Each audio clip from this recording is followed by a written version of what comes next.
Haruna, good evening. Thank you very much for your time. Good evening, Samuel. This must be worrying to the NPP. Not at all. Not at all.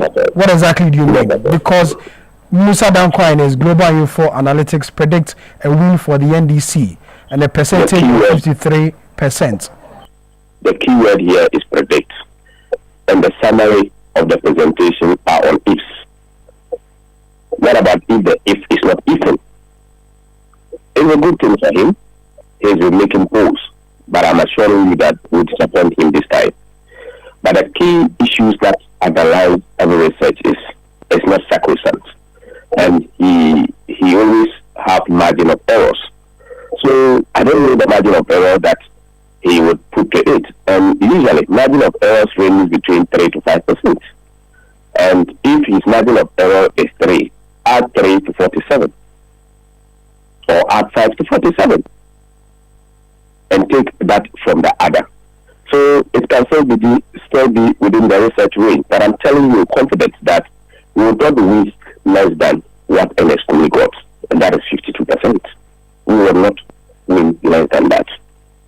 You mean you've done your own research, your own analysis, and this is what the outcome is? Researches are always being conducted, and researches changes over time. As he has done it, maybe by Monday, if you do another research, you get a different results. So I'm not challenging his research. All research are based on ifs. And I'm telling you that if the if doesn't work, then the reality comes in. So they are not sacrosanct. We will prove him wrong in this particular instance because the NPP is winning the seat hands down. How confident are you that the NPP is winning the seat? You've been on the ground, so I'm sure you see things differently. I have been here for more than 1 week. I have been here for more than 1 week. And I'm telling you that we are going to win the seat.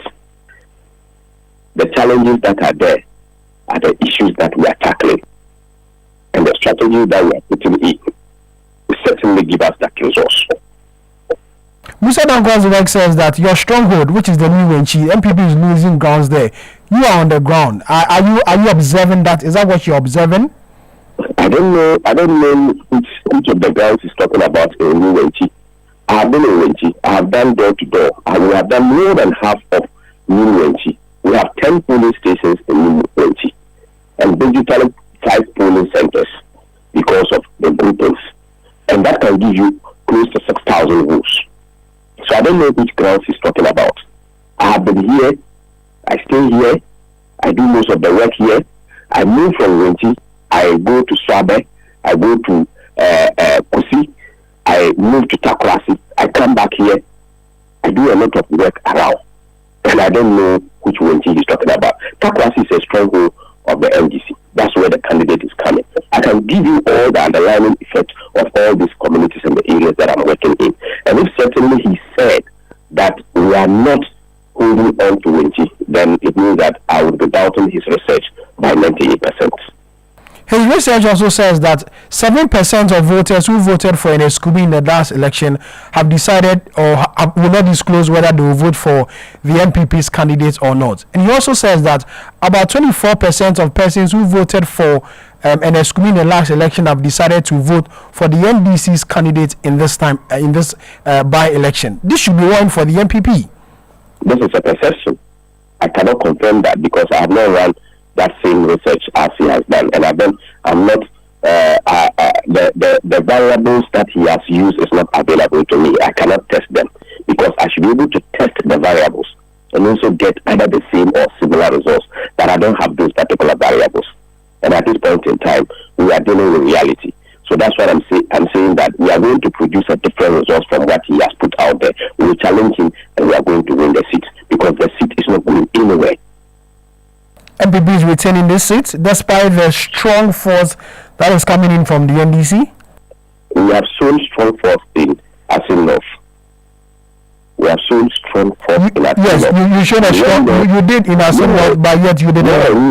We went there with development. We went there with electrification. We went there with other road projects that were ongoing. We did a number of things. Nothing of that sort is being done here.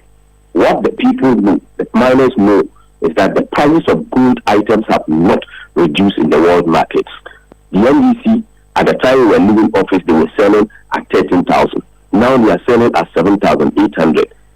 It remains unchanged. They are saying that they will come and buy them with 500 Ghana cedis per each voter. We are waiting. We have our own strategy, and the people will certainly vote for the NPP. Solomon will win because Solomon has touched the lives of the youth, the young people, and several communities. Solomon is coming from the Bodia community, which is attached to Akwatia. That is the NDC's nightmare. That is their stronghold. And when they beat us 900, 800 put together, UNG alone will come with a voter difference of more than 3,000 to come and wipe it off. So I don't know what exactly. We have our data. I'm not going to put it out there, but I'm telling you confidently that we are going to retain the seats. Are you also putting together a system where you can be able to collect your own results even before the Electoral Commission comes out to announce it, like you've been doing all the time? Yes, I don't think that we are going to move away from that. When it comes to coalition in Ghana, we are grade one. When it comes to coalition, and we will certainly do same. We did that, and Dr. Baumia came out very early to concede defeat because we have had a robust system of coalition, and we are going to use the same thing. And that is why in their conference, I advised them and asked them that they come and we teach them how to collate. I've always heard my brother talking about they are doing training. You see, victory has a lot of friends, and anything, even if you slap somebody and at the end of the day you win elections, you think that was the best strategy. When they were going to the Supreme Court for the election petition, they gathered themselves and went, and then they did all that they could. They could not even get results for Acid Kotia to even put before the courts of Ghana. Today, because they have won elections, God has been so kind to them. They say they think that everything is right with them. They will laugh at the wrong side of their mouth. We are really miss it. What has been your campaign message? Sympathy? Oh, well, death is death. People could consider to use sympathy as one of the core factors. But Sami, what is very important is that we have just left government 8 months ago. The various development projects that we have done is still fresh in the minds of the people.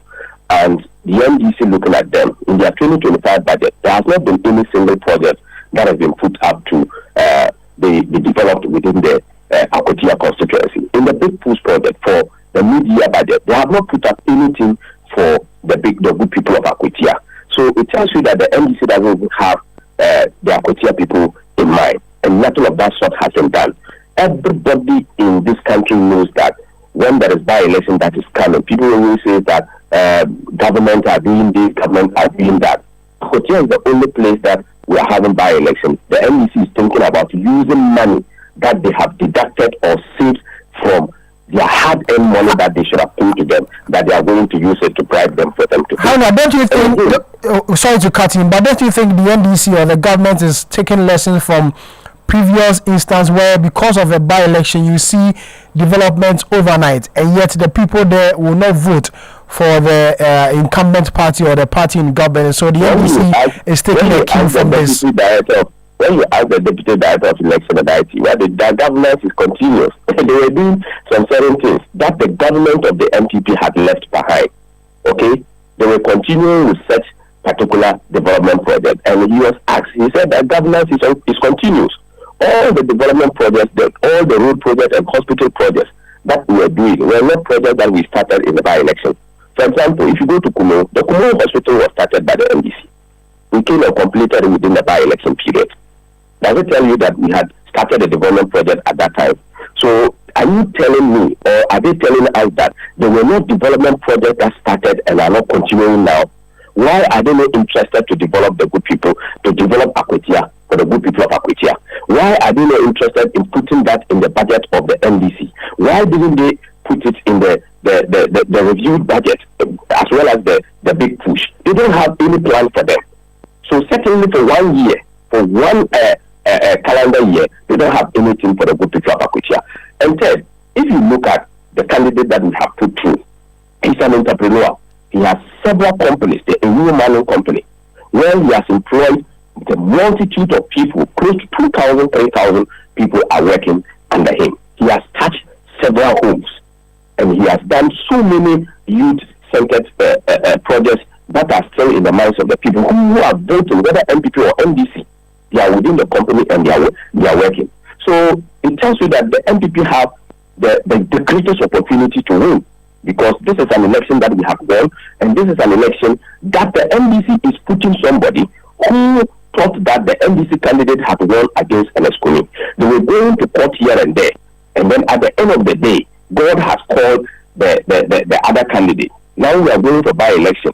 That same lawyer who was going for the person he said he has won would have waited and said that, okay, since you have won for the election, we are not going for primaries, the person should go.